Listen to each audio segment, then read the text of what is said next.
6:04, and we are going to call the meeting to order. Can we please start with a roll call? John Ellis, Assistant Principal, Sunapee Middle High School. Megan Reed, Principal, Sunapee Central Elementary School. Sean Moynihan, Principal, Sunapee Middle High School. Audley Spears, Student Representative, Anita Spears, School Board. Diego Pereira, School Board. Linda Tanner, School Board. Elise Lazat, School Board. Russ Holden, Superintendent. Kelly Whistles, Business Administrator. Please stand for the Pledge of Allegiance. I pledge allegiance to the flag of the United States of America, one nation, under God, indivisible, liberty and justice for all. We will move on to approving the school board meeting minutes. Any questions? All right. Can I get a motion to approve the minutes of the October 1st, 2025 school board meeting? Motion. I'll second that. Any questions or comments? All in favor? Right. Can I get a motion to approve the minutes of the October 1st, 2025 non-public meeting? Second motion.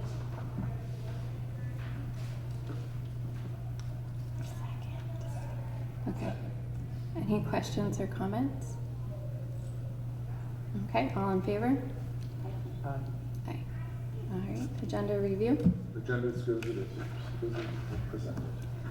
Okay, so we will move on to public forum in accordance with policy BEDH. So if you had something you'd like to say, if you want to go to the microphone, state your name and your address, and you'd have 3 minutes.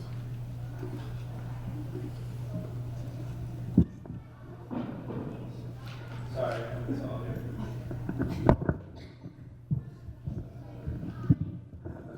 There you go. It was ready for the kids. My name's Anthony Dolan. Yeah, we can see. 18 Sunapee Heights Court, Sunapee, New Hampshire. The reason I'm coming to talk to you this evening, first I want to thank the school board for allowing me to speak. The reason I'm here to talk to you tonight is to talk about, there was a letter that was sent from the Newport School District to Mr. Holden, and I'm not sure if you all have received it. I do have copies here.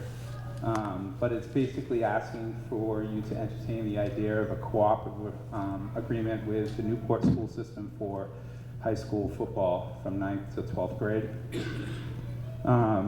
I coached Newport in the middle school this year for my son and 5 other kids from the Sunapee School District that did play middle school football this year.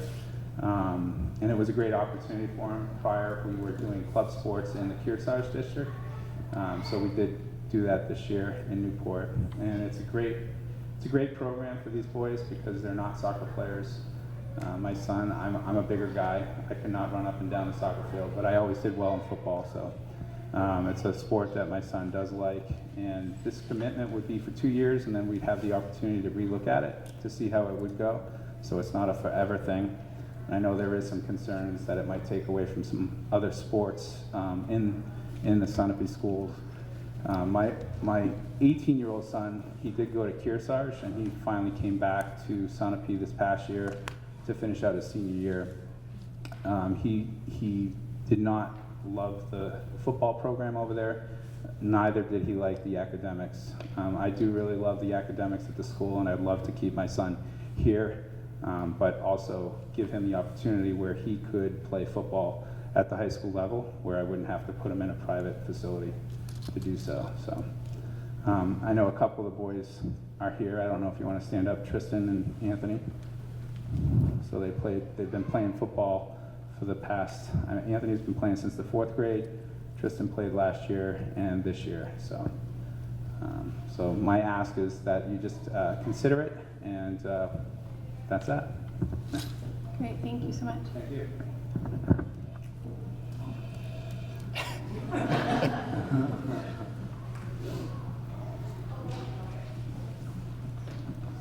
My name is Jan Bettencourt. It's been a while since I've been to a school board meeting, but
I ref a lot of their games.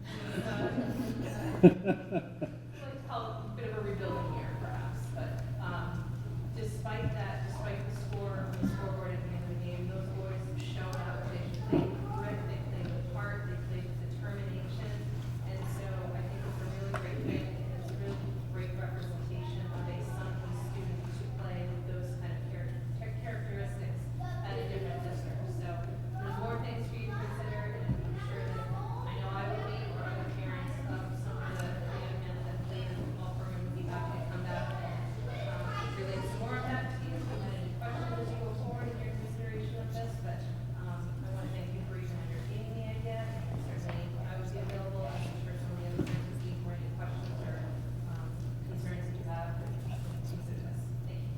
Thank you. I think our mic is just a prop right now. Sorry. I don't know if I can repeat all that, but I think you got the I could hear you.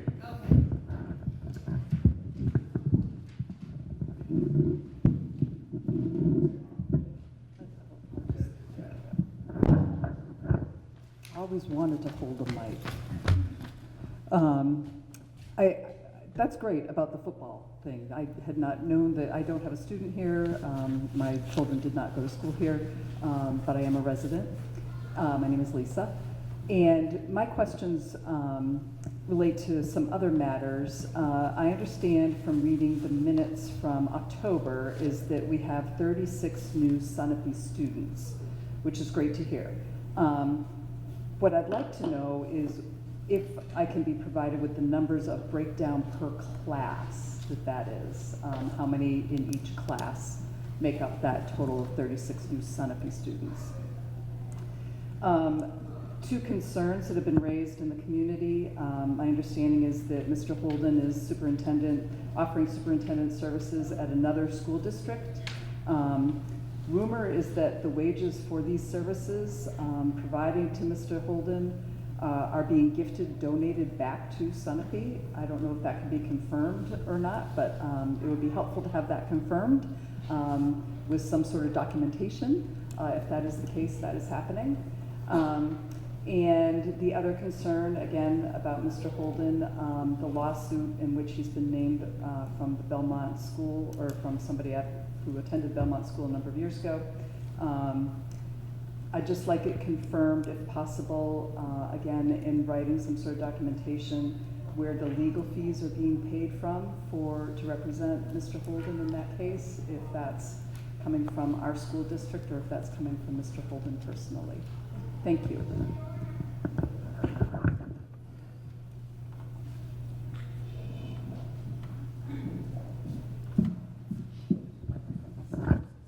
Hi, I'm Jessica Dolan, 18 Sunapee Heights Court, Sunapee. I'm terrible at speaking, public speaking, just so you know.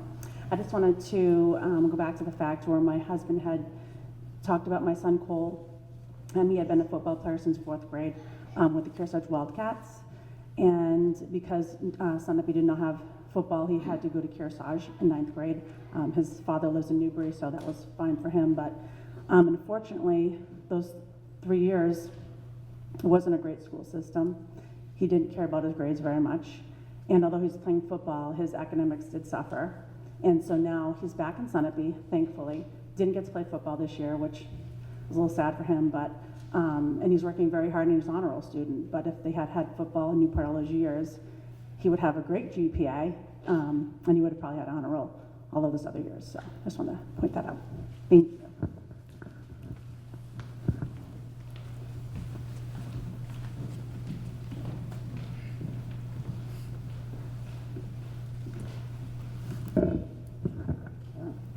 This as well. Neil Cobb, 14 Orchard Circle, and I'd like to reiterate a lot of the sentiment that's already been expressed about the opportunity for football co-op.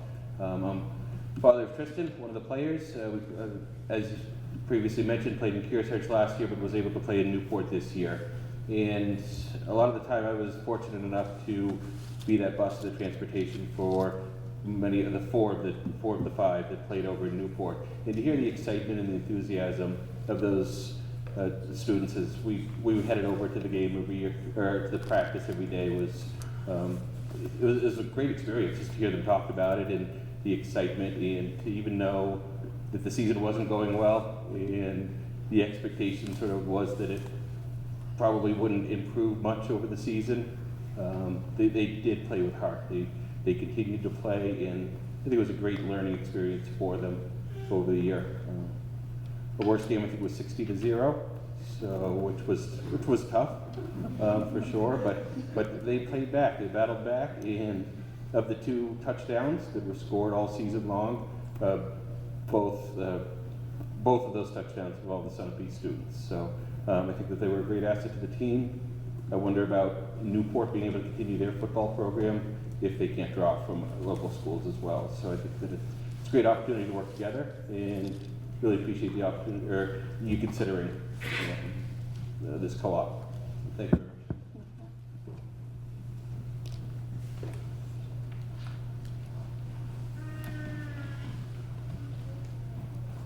much. Hi there. My name is Sheila Lewis. I live at 70 Burma Road. We've owned our house for 22 years, but my husband and I were full-time residents as of 4 or 5 years ago. So this is my first school board meeting that I've come to, and I'm here because on social media there are questions coming up about the out-of-town students and what tuition they're paying. I went on your website today and I saw the student tuition, something like $50,000, and each year it's going up by $500. And so the question I know out there is, the students who come from out of town, do their towns pay that much? Because otherwise us taxpayers are subsidizing those students. And then also communication.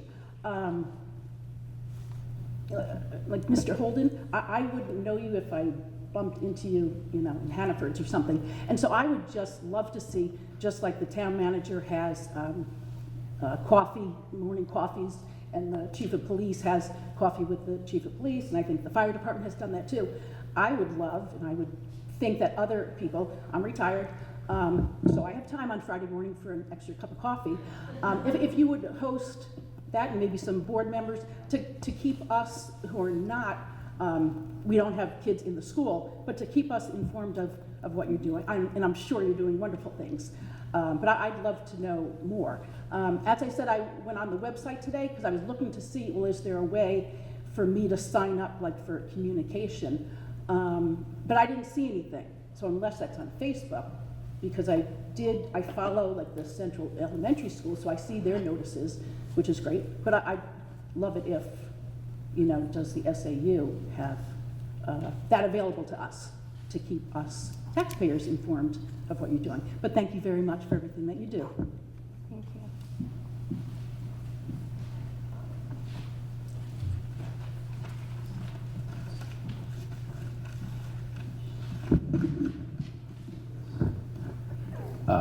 Hi there, Peter Hoekstra, Maple Street, Sunapee.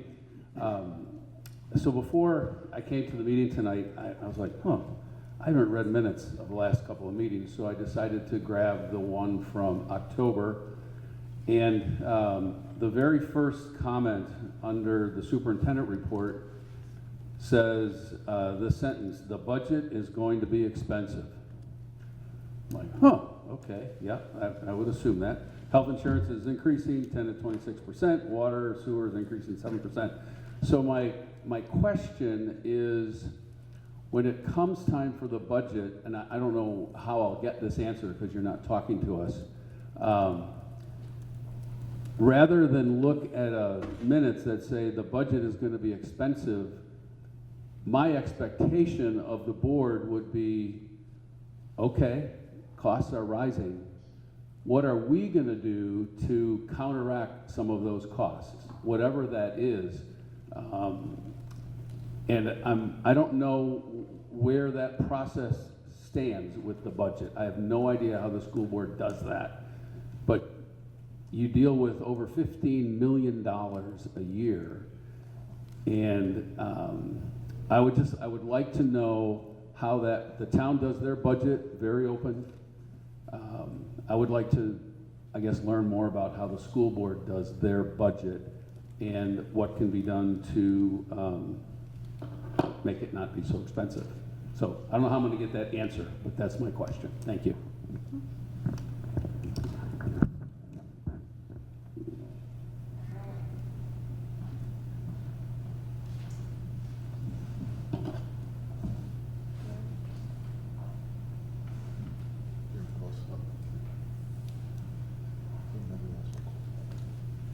If there's no other comments, I'm going to close the public forum and move on to the presentation from the SCES Kindness Club.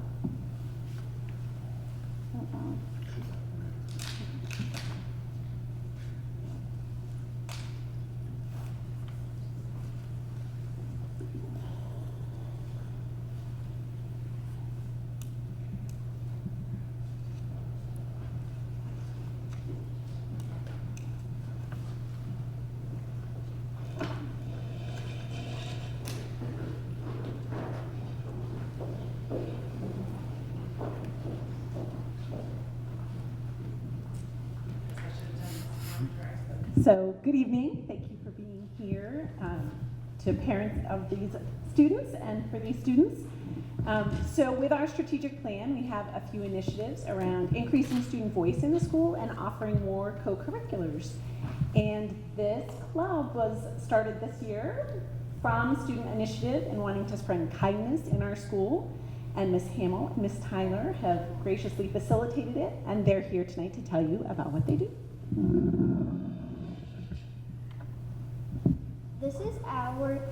This is some of our Kindness Club members. We meet on Thursday mornings before school starts. One day we said good morning to students and staff.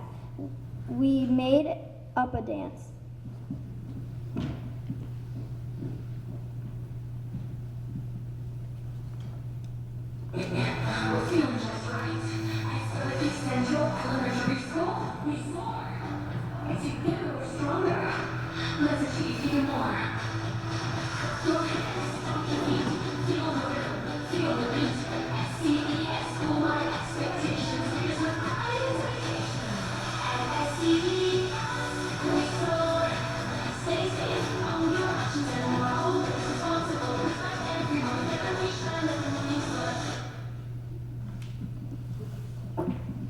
One morning we made thank you cards for teachers and staff. We try to be the eye and kind. We read books to the younger students to start off the day. Things that we hope to do. Big Brother, Big Sister program to paint and read with the younger students. Artwork around the school to show kindness. Bright index cards that show SCES students caught being kind. A kindness book or newspaper.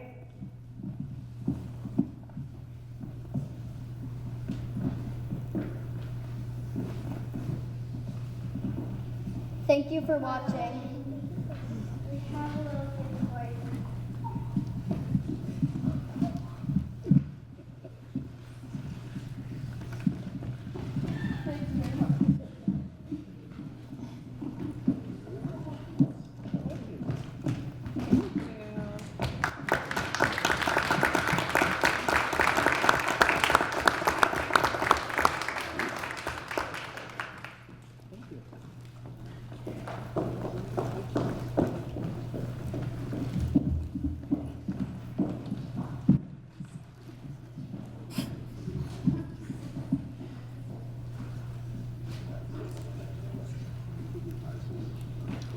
Oh.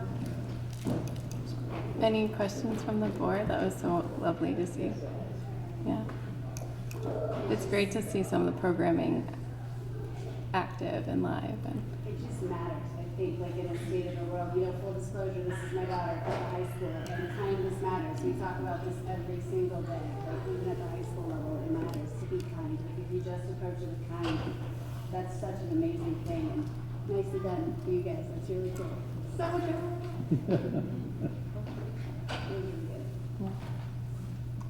we'll move on to school updates. Student representative. So we're a quarter of the way through our school year. Our quarter just ended last Friday on Halloween.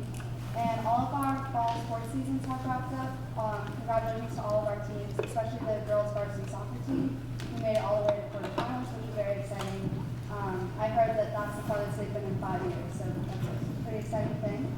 Off the field, Service Club has been working really hard to prepare and prep for the Empty Bowls dinner, which is tomorrow night.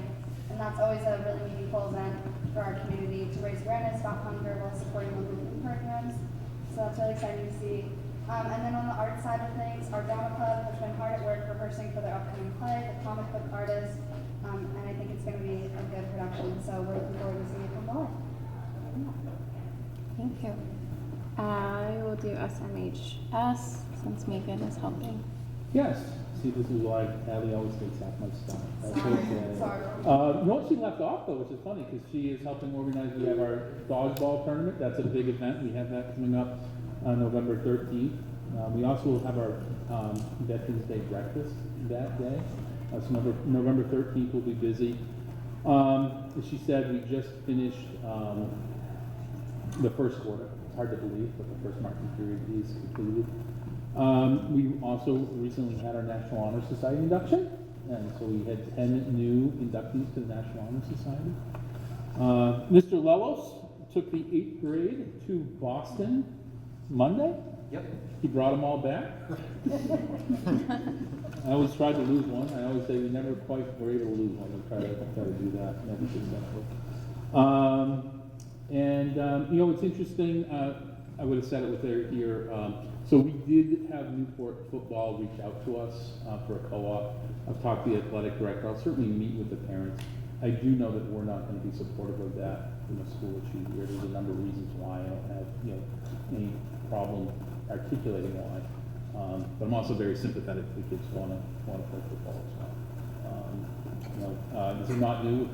We've had kids playing football for years in the youth programs, and then they typically run up in the 9th grade. And, what we feel pretty good about here is that we don't offer just soccer. We have soccer, we have golf, we have bass fishing. But initially we've shared with Newport that we probably won't be interested in joining that club. I'll certainly be able to articulate that more if you'd like.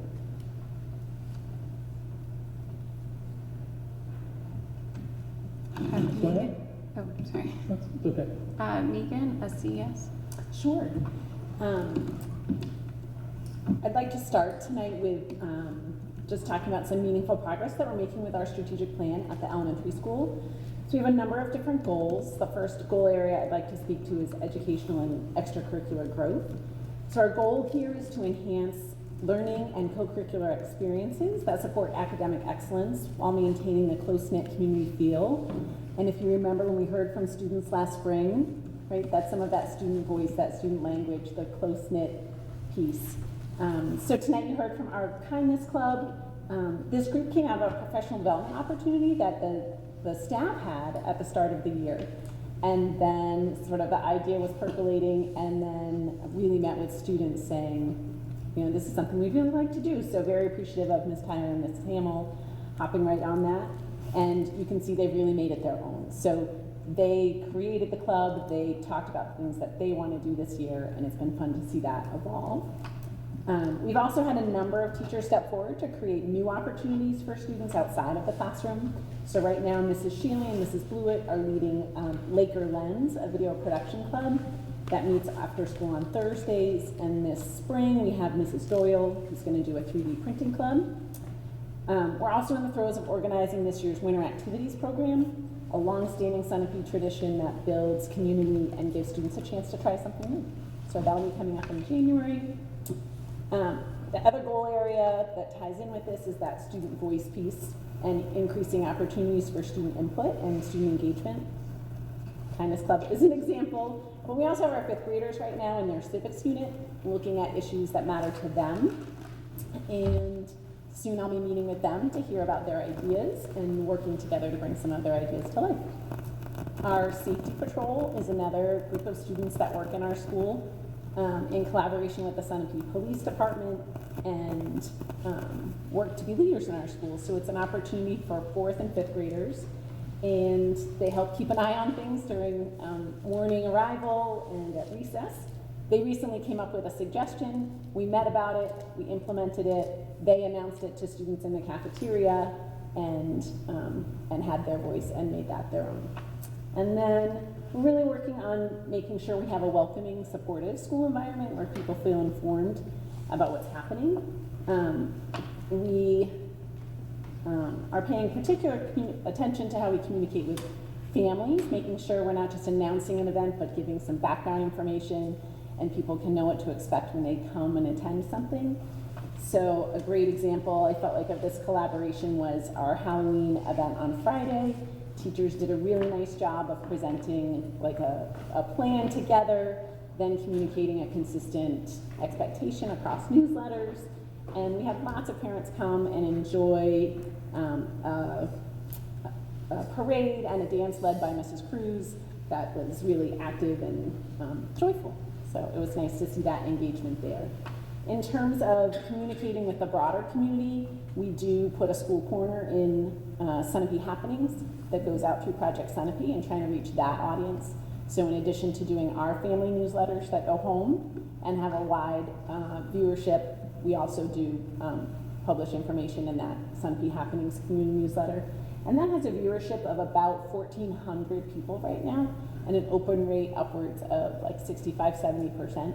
So that can be a great way for community members to get some updates about not only the school, but other things that are going on in our town. I think across the board, we're really working on those areas, and thank you for welcoming the students here tonight. I know they were really nervous, but had a nice experience of it. I think that's a great point about Sunapee Happenings, because I was going to ask, like, it's a great point of, like, Facebook is not always the most reliable information, so how do we make sure it's getting out there? Maybe there's value in, you know, from what I hear, the only place people get information is the Kearsarge shopper, you know, so do we need to put in an ad that says, John loves it, he thinks it's a great idea. You know, this is all the successes happening at the schools, you know, our girls made it. Our 10 inductees, our Halloween parade. Like, there's just so much good happening in the world, maybe quarterly or whatnot. That could be something that could be really good. You guys are doing such great work.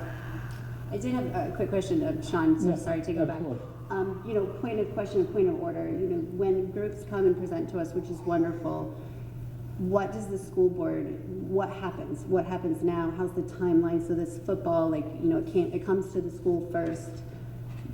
What should we expect? Sean, you wanna? Yeah, typically, it didn't really follow the guidelines, I think, that the NHI would expect it to, quite frankly. So the first place that really goes to is it goes to the principal and the athletic director.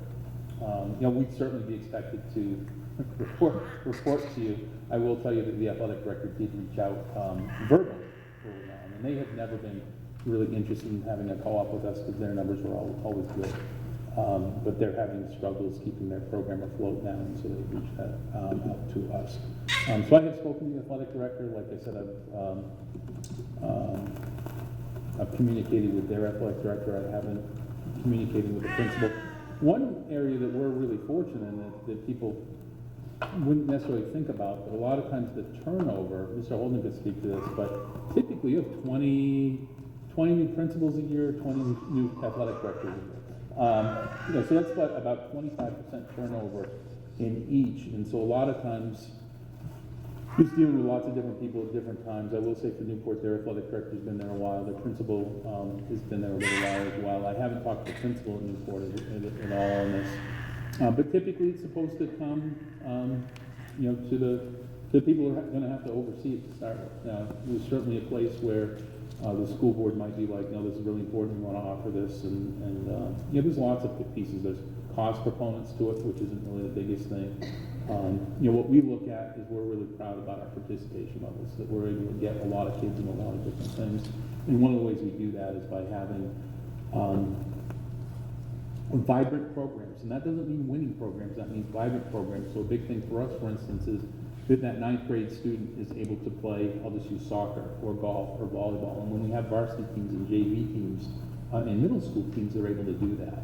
when you have 15 kids in the soccer program and one's a ninth grader and they're not, I'm going to use the word not very good, but that's not even a fair term. They're just a ninth grader playing with 10th, 11th, and 12th graders.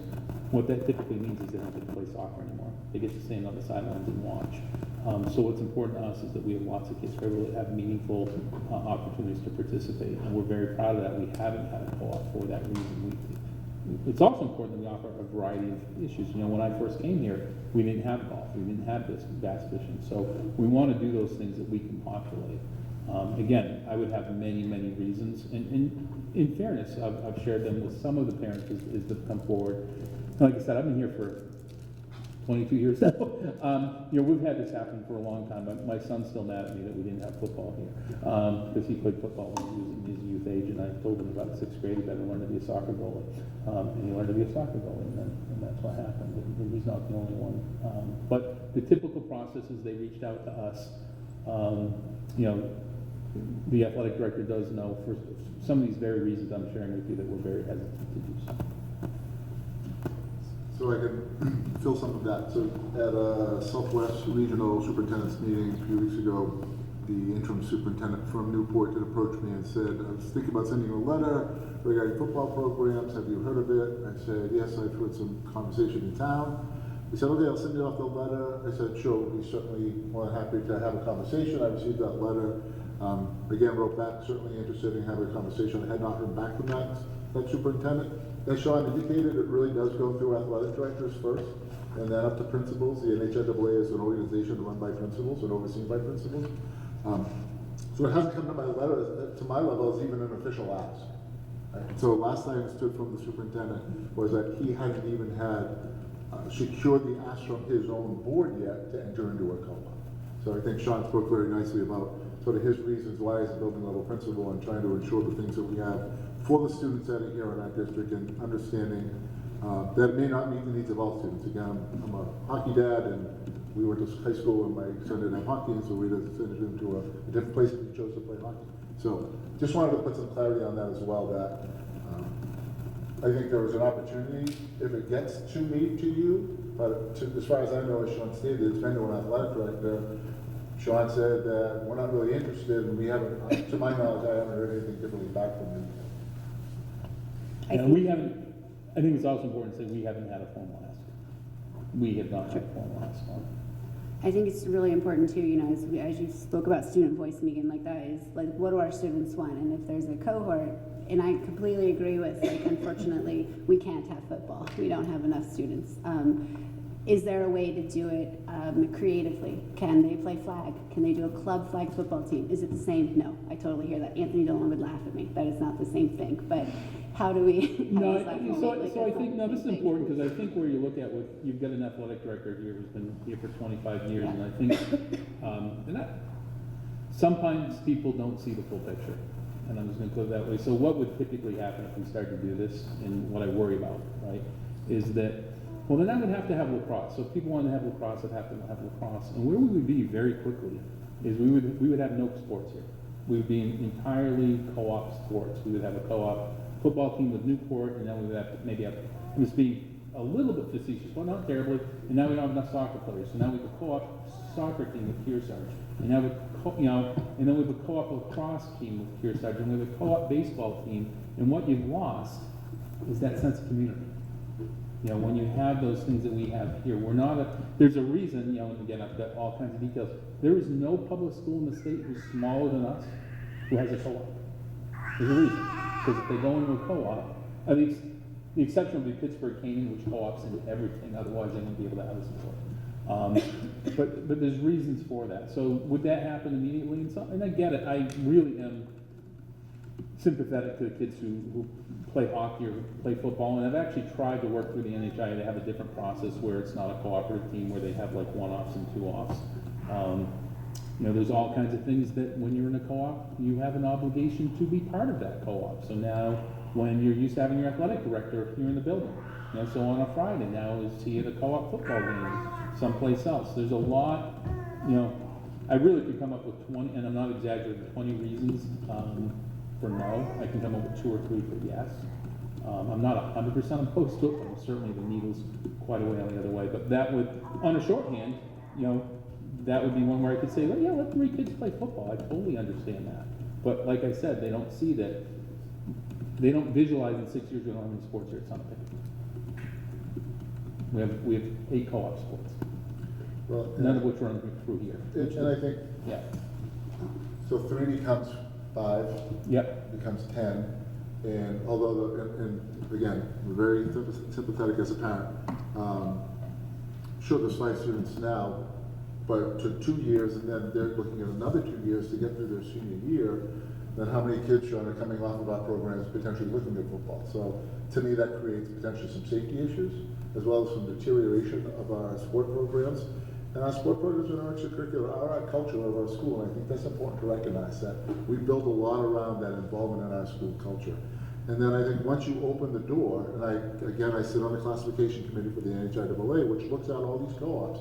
Once you open the door, one becomes lacrosse, becomes ice hockey, becomes whatever the next sport may be. And what Sean's saying is, 3 or 4 years from now, we look down the road and we wonder why we don't have any soccer players. Well, because 3 went over to lacrosse, 2 went over to here, and 3 went over there, because we just spread ourselves so thin to be able to even sustain our own programs. Well, the other thing which I think is important is, and I get it, like we look at, boy, it'd be great if these 4 kids could play football. And again, I'm very sympathetic to them, but what we lose focus of sometimes is, okay, so the 6 freshmen who are going to play soccer next year are able to play because they're going to play JV soccer. So they're going to actually be on the field and they're going to be able to play. But when we don't have a JV program, we only have a varsity program, then you have 6 kids who aren't going to have a meaningful experience there. So it impacts those things. I think you guys do a tremendous job of offering opportunities for our children, by the way, like as a side note. I think for such a small building, not just with sports, but with everything. So, I agree, I feel for the parents, it's hard. It's good to hear that we've got some time and see what comes of it. I think about it, to your point of playing flag football, and it wasn't Don't repeat that. whatsoever. But certainly when you look at, whether there's after-school programs, so in the last couple of years, I can think of D Club, I can think of Bike Club. So we do have done some surveys and trying to find out what does interest kids, Art Club, and try to gravitate those clubs to make sure that those opportunities. What is the financial responsibility when you're in a co-op like that? Yeah, so I think it's important here. We don't know entirely. There's, so sometimes there can be a piece where you might have to pay part of the coach or part of the transportation. I think here one of the things I see, we've never had to cancel a season, right? We will beat the bushes to make sure we don't have to cancel a season. Once you're in a co-op, I will tell you that the smaller schools, I think there were 8 schools that started the football season. 3 of them stopped their season. They didn't have enough kids. So all of a sudden there's a piece of, would we have to pay our athletic director more? Probably not. Would our athletic director be here as often? Nope. So I think those are, the cost would certainly be a factor. But to me, that would be like number 8 or 9. Well, I was thinking of gear. Yeah, football equipment. Yeah. And I say that, I think this is important too. Who knows how long I'll be here? I'm closer to the end, right?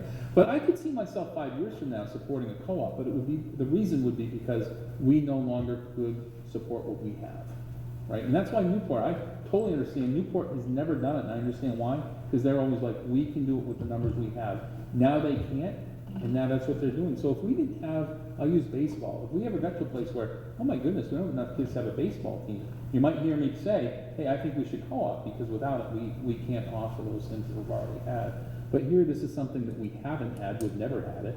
We've had lots of kids in this situation. And like I said, it would be a detriment to a lot of different things. And very sympathetic to them, right? Because I totally get the piece. Again, I'm out there, I rep football, I love football. I love tennis, I played high school tennis. We don't have a tennis team. The last piece, because I know you need to move on, but we weren't the only ask that was asked to co-op in the football program. Correct. So they did reach out to some other folks. Yeah. Can you co-op with more than one, or is it just like? You can't, Sean, help me, even though I'm on the committee, you can't. It can only be 3. And So it can be 3, and there's all kinds of. Kind of, as long as you didn't exceed the largest enrollment of the schools, been kind of. Yeah, there's funky rules on it. that wouldn't matter with us, but like a co-op can't be bigger than like the largest school in the state, which is Pinkerton, which is over 3,000, so would be pretty safe not getting there. Would be very safe not getting there. But, yeah. I just, if we're done with football, I just wanted to. Well, and again, we haven't had the asks yet, so I don't think, like I said, I don't think there would be a cost. Do I think it would be exorbitant? No, but I do think it would be taxing on, our athletic director would be spending less time here. There's no doubt in my mind on that, and we're even looking at an athletic director now. We're gonna have a new athletic director in a couple of years. So do we want our first or second year athletic director spending time on that as well? There's no doubt that we'll be spending time on that. I just wanted to make a comment Yeah. about the kindness group and the Sunapee happenings. I read that and it was great. Great write-up and a great way to tell the community what's happening and get them involved. So thank you for doing that. So, moving on to superintendent updates. Super, thank you. Let's see, where to start? The state has given out next round of SAFE grants, which is Security Action for Education grants. The Sunapee School District has been a recipient of a few of those grants where we have fortified front entrances. We've created some things with windows and ballistic glass and reflective glass on windows, additional cameras.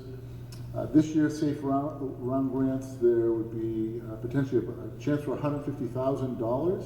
One of the pieces that both buildings are in desperate need for are public address and alert systems. And so, middle high school and John and Sean are over there shaking their head. Our bell system here went down the other day. We're working like crazy to get it up and running, but it's 25-year-old technology that we're trying to figure out how to reprogram and how to make it work and what some of the boards are and are they blown or are they working, and thanks to John Reed and his creativity, we're getting a little closer, although I did hear a bell go off. Usually they've been going off at random times throughout the day. So we're gonna look at, we're getting some quotes from a company. I think folks remember in the last year, we were approached by the police department to look at a safety grant, and part of that was for a whole safety public address, door securities, integrated system, and the price of that was about $320,000. And we just weren't able to obviously pull that off. But I contacted that company back and I said, if you could address this part within the specs that you know about our building and bring that about $150,000, I could potentially put that into a grant and see if we can make something happen. So they're looking at that. It isn't a competitive grant. It really is, if you can get the grant in, typically you would get it, with a caveat that says if you receive a SAFE grant 2 or 3, the priority will be given to people that had not received a 2 or 3. They'll get a 4 first. So again, I have received 2, I have received 3. When Governor Sununu was in place, he kept raising the amount based upon some of the requests. So it might have started at $8 million, he rose it to 10, I think it ended at 12. I think right now it's going off at 10. And there's talk about an additional $2 million going. So we'll keep you up to date with what that looks like. But part of that brings me to our next point is the Homeland Security. And so every 4 years, Homeland Security likes to do what they call an assessment of your building. Where they come out, they'll walk your building with your facilities director and myself, and they go through sort of the security checklist of access control, sort of identification, ensuring maps and things are in place, your emergency operation plan, and Homeland Security will give you this recommendation that you're allowed then to use to look at when you're looking at budgeting and things like that. So based upon our last Homeland Security report at the elementary school, we talked about the lack sort of a fortification in the front entranceway. And folks that have been for a long time, you come in the front door, you go out to the stage, you go walk in the building, literally down the hallway before you get to the front office. We moved that, but now we've taken it a step further where once you hit our vestibule, you're stuck in that vestibule. And we actually have a security where you can get upstairs, and we have a waiting room outside of getting into the school now. We have all the buzzers in that vestibule locked off. You need a key access to get in. And again, we did that with SafeMind, and that came from a recommendation from Homeland Security. So Homeland Security is coming out in November, over the next 2 weeks, to give us some of their recommendations, and obviously we're able to utilize that report as applying for grants as well. We're hoping that some of that public address stuff will be mentioned there too. As folks know, we're in the middle of budget season, and yes, I will repeat that the budget things in our budget are expensive. But with that said, I feel as an SAU for the last 12 years, we have done a really reasonable and responsible job of bringing a palatable budget back to the taxpayers. Typically, our budgets are in that 3% raise. I know when we had our building project, it may have been up beyond that, but our budget itself is typically in that 3% range. We had our first budget meeting with our board tonight when we reviewed the budget, gave them a sort of a 50,000-foot overview. And we think we're going to be right in that place again. Now, we've had to make some adjustments along the way, and I'm not going to discuss those adjustments here. It wouldn't be appropriate to do that at this point in time because it's still a working document. But we've obviously made make a lot of adjustments and sacrifices, if you will, along the way to get to ourselves till we feel it's a palatable budget to put in front of the community. Because you're absolutely right, that is our responsibility, and that is one of my major responsibilities, is ensuring that we can have a budget that gets passed by the community, but also supports the needs of the school district, and balancing those two at the same time. It has been tricky this time, right? We have a second year of a teacher contract, we know, we have a health insurance increase, a dental insurance, retirement, we have lots of things that continue to increase, as well as everyone knows your day-to-day expenses get more and more expensive day after day after day after day. So, but we will bring in a reasonable budget. We will certainly have a budget hearing, we'll have a deliberative session, and the school will continue to review that budget with the school board and the school ABC as we move through this budget process. The budget hearing isn't into January, and we'll do a lot of work between now and then, and certainly if the people have questions that we can give them information, we'll be happy to do so. But come January, we present that budget first time to the taxpayers, and again, we try to make that a very reasonable budget. One of the other things that I'm keeping my eye on is it is legislative session, let's say season. There are 226 specific bills we're really keeping an eye on regarding education, and they go from anywhere from tax caps, automatic required audits, either quarterly or yearly, and given within 4 months. Just again, point of clarity, I think I've said this a few times now. Sunapee conducts an audit every year. We share that audit with the school board. We have passed our audit for the 12 years I've been here, and Kelly, you've been there for 15 and 17, and you've passed your audit every year. We get them done every year. So we're not being neglectful. We understand we're playing with taxpayers' money, and we want to be very responsible with that money. The other piece of legislation right now is consolidation. One of the committees that just got done, we're presenting an LSR, is looking at consolidating SAUs down to county SAUs, and then distributing all school districts under this county SAU umbrella, and that certainly has brought a lot of attention to the conversation. And so you can imagine in Belknap County, all the towns, not Belknap, in Sullivan County, sorry, I was thinking somewhere else, in Sullivan County, all the different school districts that would fall underneath that umbrella of one superintendent. There's certainly the idea is to potentially reduce costs, but when we look at states like Maine and Vermont, that hasn't necessarily been the case, where after consolidation, school districts have actually broken away from the consolidation and gone back. I look at a town like Sunapee. Sunapee was in a cooperative school district, broke away from that school district because it felt like it could take care of itself and meet the needs of its student and the taxpayers responsibly by running its own SAU. And they've done that, I think, pretty efficiently, and we can certainly demonstrate that in our budget from year to year to year. The piece that I think I'd like to address regarding some of the comments and some of the things that I guess have been spattering around the ether and the internet. This board, if I can bring you back a little bit, a year ago I was approached. I let the board know that the town of Bridgewater was breaking away from the newfound SAU and had asked me to come out and consult to help them to sort of look at how this would work for them, what the things they needed to do. And I worked with their steering committee, had no time away from this job, had no conflict with this job. It was me going up there 2 or 3 nights a week, sitting in their meetings, helping direct them, talking to them about policy, helping them look at tuition agreements with other school districts. And I did that on my own with full disclosure to the board. The board certainly gave me permission to do that. And to the end of the year, I went to the board and I said, listen, there's an opportunity here where the Bridgewater Hebron Village School District, and it's the towns of Bridgewater, Hebron, and Groton, pulled away from the Newfound School District through legislation last year. The first time that's ever been done in the history of the state of New Hampshire, and how it was done, I'm still a little confused, but it was done nevertheless. And they opened a school district literally on July 1 of 2025. And after consulting up there, they said, "Listen, would you consider coming here and being our superintendent?" I said, "Well, I have a full-time job. I'm very happy with it." They said, "Well, do you have services that you could give us?"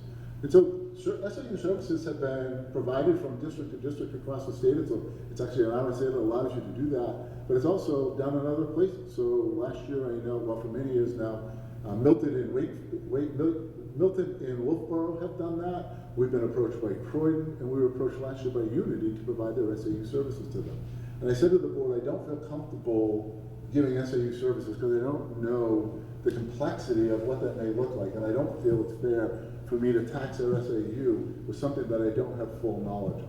He said, but what I would recommend is I would give them superintendent services, and that tax would only be on me. That would be my time, my energy, my effort. I do not have a 40-hour-a-week job. I work 7 days a week, 24 hours a day, 365 days a year. You can question that, but I think you can ask anybody in this table and any past board member, if you call me, no matter where I was, day or night, vacation, non-vacation, in the country, out of the country, I pick up the phone and I go to work and I do what I have to do because that's my job. So I said I'd be happy to look at this opportunity, but I don't want to become their superintendent. I want Sunapee to provide them with superintendent services. What's your thought on that? I said, could you show us what that looked like? I brought them a contract that was developed through another school district, but was ran through legal through the Bridgewater School District, and there's a very simplistic contract. I brought it to the board and said, they would like to hire my services, and my services just mean they can call me on the phone, we can have Zoom meetings, I may go up there again, additional meetings at night. I have a tendency, if I'm going up there, to go at 3:30 in the afternoon or 7 o'clock in the morning, or again, board meetings and things like that. I did go to their trunk or treat event the other night at 4:30 and walked around and got some candy, which was kind of fun. But I said, this is what I thought would look like. The town of Bridgewater, Hebron, and Groton would pay the Sunapee School District. The Sunapee School District, then, I would take some of that as pay, and you would take some of that as revenue. And I'll put the numbers on the table since they were asked, and certainly, we don't disclose everyone's salary in the world, but we'll disclose mine. They offered $80,000 to provide that service to them. And I said, sure. I said, Senator, I'll tell you what, I'll give you 40, I'll take 40. You can help offset SAU expenses or my salary with the 40 that you're getting. They said, that's a great deal. And they said, but you have to let us know how that is and what that feels like for you. And I said, sure, be happy to do that. Now in October, the contract's actually written that we get paid 3 times a year. That paycheck is being processed through Pasquaney to Sunapee, and there's actually an out clause on that on either side for 30 days. So if Sunapee said to me, we don't want you doing it anymore, 30 days notice, I walk away. Pasquaney says, Russ, we don't want you doing it anymore, 30 days, we walk away, and it's done, got no ties. This all was done in a public meeting. It stems back to January of last year. It started that conversation in non-public, and then the board actually took a vote on it in March, and that is in the public record. The contract was part of the public record, and it is available, and certainly we'll get a right to know request, and I'll be happy to share it with you, or you can just ask me and I can give it to you. Which brings us now, move it to last meeting. And so at our last meeting, the Pasquaney School District in September said, Russ, we're really happy with you providing our superintendent services. Would you be interested in potentially moving that to more SAU services? And I came back and I spoke with the board. Well, before I spoke to the board, I spoke with my business administrator, my special ed, my tech director, my food service director. And I said, there's some consultation and opportunity here that isn't a heavy lift, but it's an opportunity to almost be redundant in what we're doing. So, an example, 1 budget, 2 budget, payroll. They're a very small school district. There are 123 kids. They have 13 full-time teachers and 10 other employees. Payroll for Sunapee, payroll for Pasquaney. Do you think we can manage that? Do you think you have enough capacity to go through that? Sure enough, we were using the same software system. Kelly said, I think I can do that. Amanda gave me the same, talked to John, some level support where we're not boots on the ground, but we're in consultation and helping them get established as an SAU. So the board said, sure, if they would like to give us a proposal, we'd love to see that proposal. I put a proposal together, ran it by the Pasquaney School District. They hopefully will act on that in November, and if they act on that in November, I'll bring it back to the Sunapee School District, and there's an opportunity for the Sunapee School District again to gain more revenue back on those services to help offset some of the SAU expenses. So to me, this was a win-win-win. I'll go back to the consolidation. We were kind of ahead of the game, right? We're just saying, we're not giving anything up to take anything on. We're adding more to our plate. The time that I'm putting into this second job is coming out of me being with my family, me doing the things I love, me being after school, me going to the gym, me not playing hockey, my weekends, all those things. That's where that time's coming from. And so we've been very transparent, super transparent as a board. I'm sorry that people hadn't followed some of that within our minutes, and it was great to see so many people here. I know it's not the most exciting meeting, but the fact to try to say that we haven't been transparent about it, I don't think is accurate. I'm not saying anyone said that tonight. But that is sort of the dual role that I've been playing, and it has been all on the up and up. And so I'll step off that for the moment. I wanted to address the coffee with the chief, coffee with the town administrator. I had hosted for years and would be happy to start again. We do ours at night.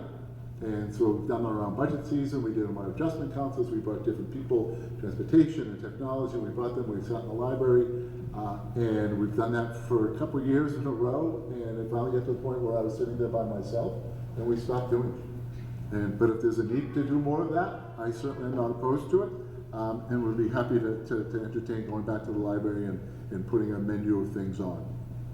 And the last piece, and I obviously can't talk too much about this.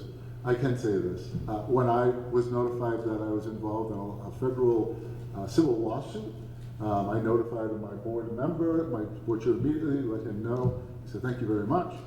I said, I'll keep you up to date. I am being represented by an attorney from the Shaker Regional School District's insurance company. There is no cost, no expense, no nothing. There was no prior knowledge to this that anyone had, including myself, up until May of 2025. This is a civil suit. I've been told that we'll call you and let you know what my attorney said, that I'm being represented by when we need you. Other than that, just continue about your life. So I've now kind of dumped my life on the table. I hope that resolves some questions for folks, or at least maybe stops the chatter and the misnomers that might be going around on social media. And the last piece, I believe, was one of the questions, and was the enrollment of our, I think it was our 36 kids. I will look at that, and the only reason I say I wouldn't provide it, because if there are ones, meaning if there was one kid that went from, if there was one new kid in 6th grade that lives in Sunapee, that 6th grader potentially becomes identifiable. And I have to be careful not to be able to identify a student kind of singular like that.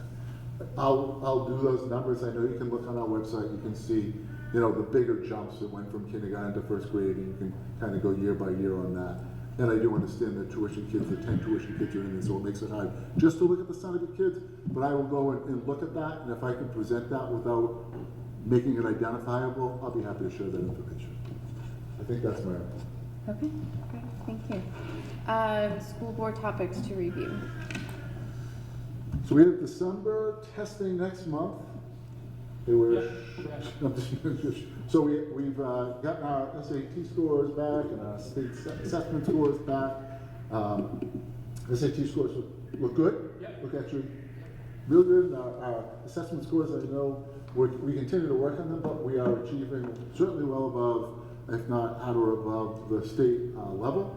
And we can certainly report on all that next month. Our SATs were in the top 10 again. Thank you. State, but we'll give you more detail. Yep, that's great. Thank you, Sean. And then in April again, and again, if there's other topics that you as a board would like to have more conversation about. I think it would be really interesting to hear from our students who are doing some alternative, non-traditional paths. So kiddos that are taking VLAX courses, kiddos that are going to the Newport. Does everybody go to Newport for the CTE. Essentially CTE? Yeah, CTE is what I'm trying to say. Yeah, just the alternative paths that are here available at Sunapee, I think would be really interesting. So maybe... Generally, I don't, however that would look. A couple months, Sean? Yeah, that's easy. Okay.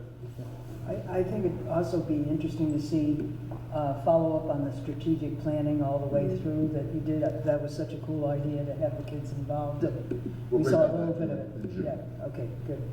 For sure. Great, thank you.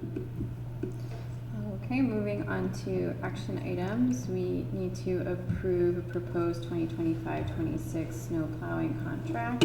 We have 3 bids in front of us. Can I give you a little background? Please. Sure.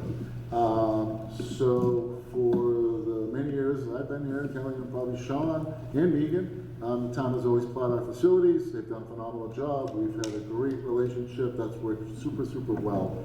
Unfortunately, as folks may remember, the town went to a default budget. When they went to a default budget last year, one of the things that was taken out of there, was removed in the default budget, was snow plowing of the schools. And so we were informed at the end of last year the town would not be able to do that. We asked about what that price looked like. Can we cover that cost? What does that look like? They've been, I think, having some difficulties figuring out what all that looked like in the default budget. There's also some personnel issues that they're dealing with regarding, I guess, drivers and CDL licenses and things like that. And they just reiterated that they would not be able to do that. Ed and I had a meeting with Shannon, and Sue Holly wasn't able to make it, but it's part of our ABC process. Where town and the school meet together to talk about what's coming up for the budget season. We asked again, Shannon said again, because of personnel reasons, it just doesn't look like that's something we're going to be able to do. We said, great, thank you, it's coming in November. We need to make sure someone's able to plow our school. So I asked John White to go out and solicit 3 bids for us. He did. Those companies are there. It's K.A. Stevens and Sons, Stretchers Property Service, and Eastman Trucking and Excavating. He contacted some other folks around town, some locals, and either got some responses that said they weren't able to do it. My recommendation, based upon what was here, that we go with the K.A. Stevens and Son, and that bid was for $48,700. $48,700. We will most likely come in April or May and say we're going to need to pull the money out of that contingency account to cover that, because it wasn't budgeted for. Because obviously we did our budget, we got it approved back in March, so we just figured we can use one of our facility capital reserve accounts to offset that expense. And the other 2 bids are in the $60,000 range that we received. So I would agree with the recommendation to go with K.A. Stevens and Sons. I'm looking for a motion to approve. K.A. Stevens and Sons Construction. K.A. Stevens and Sons Construction's bid. Make a motion to approve K.A. Stevens bid. Any questions or comments about the bid? Russ, did we always do, I assume we did, like shoveling sidewalks and trees? Yes, so we're shoveling our sidewalks and our pathways. They're really just plowing and sanding. Yeah. And they're gonna do it, whatever that, to get us open would be the goal, like Right. X amount of inches, or we So work through it. we call them, they come back, they clean it up. They've been super, what's the wrong word? Accommodating, right? So again, as the town was super accommodating, they said, listen, we'll work with you, and we want to make sure if we get you in, that we get you out. But we certainly continue to do our sidewalks, and we have our snow blowers and things like that, and our crew that will go and do those things. I mean, if you think about a building, our buildings have multiple doors and pathways that need to be shoveled and then sanded, and then that happens throughout the day if it's snowing throughout the day as well. He So wants we hope to this keep won't it. affect any of our delays or remotes, but Yeah. we have remotes if we need them, and we have delays and closure hours. And he wants to keep his machine on site. Do we have a spot for that with 25? John's working on that. I think we have a couple spots. One, we could put one down the elementary school, down by the barn, and then we can put one out back here. Now that the town's not doing that, it wouldn't be in the way. Any other questions or comments? All in favor?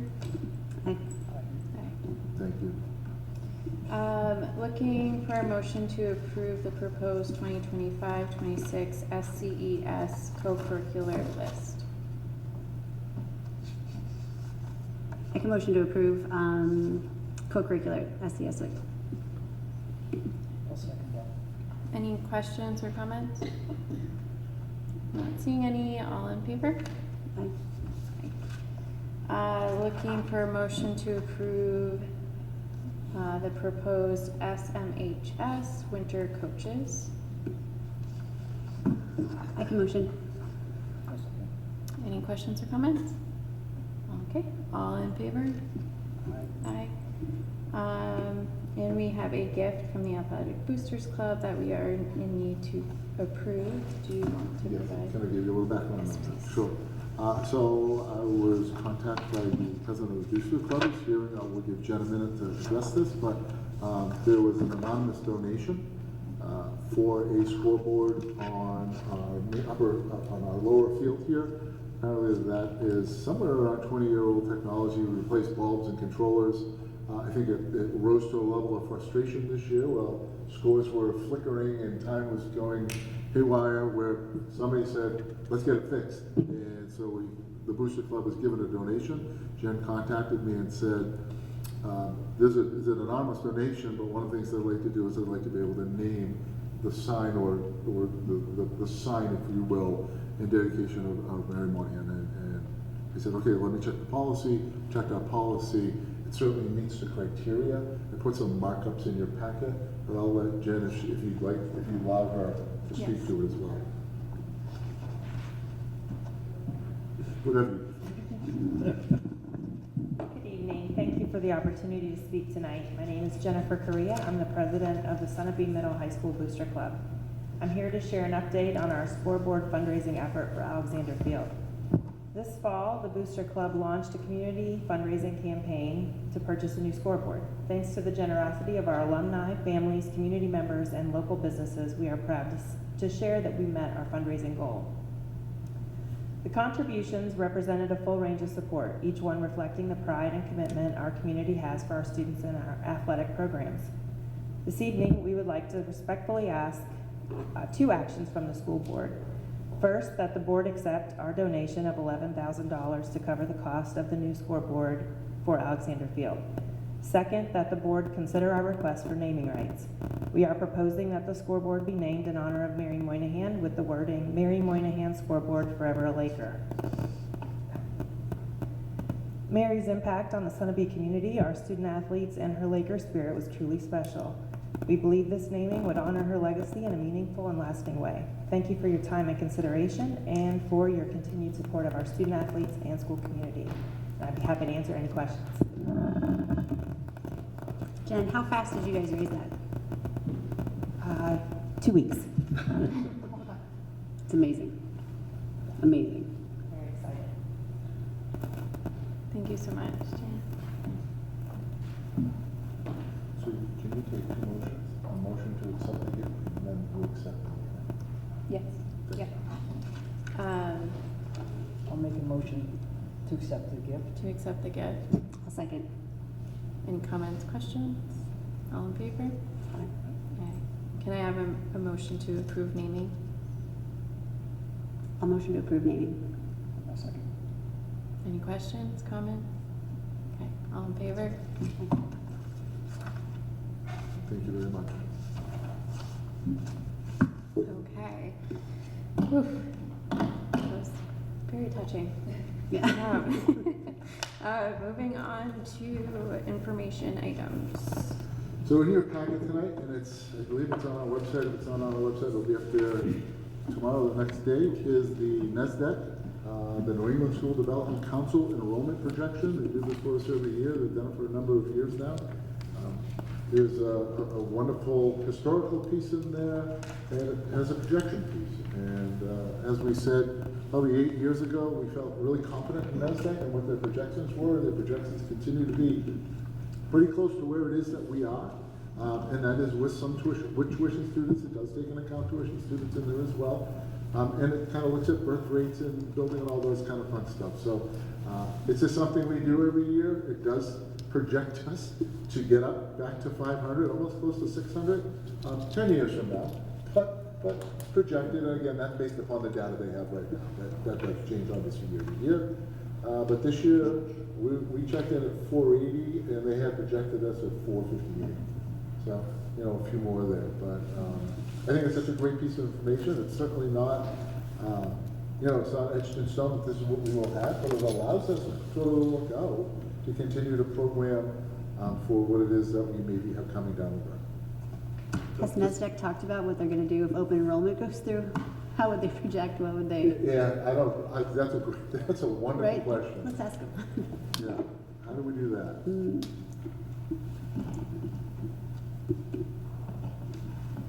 Is that, Yep, that's it. oh, okay. Unless you have a question.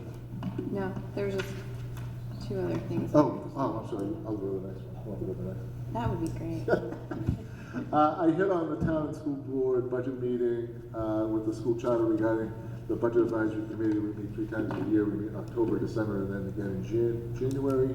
Ed, I, and Shannon met again. Susan couldn't be there. But we just discussed what some of the things that were happening in our budgets. We talked about where we'd like to come in. The town shared some of its issues that it's having, not only with the default budget, but with some of the warrant articles that were approved. None of those warrant articles got rolled over into the budget, and the impact that those warrant articles have on the current budget. And I know that's a lot, and it's not our issue, but it's certainly something we're cognizant of. And so, again, I'll just repeat that it's our job to bring in a reasonable budget that supports the needs of the school, but at the same time being respectful to the taxpayers. And I do feel like we're gonna be able to do that again this year. And farm to school grant, last one. Sharon Parsons applied for last year a farm to school grant, and she did receive that grant for about $5,400.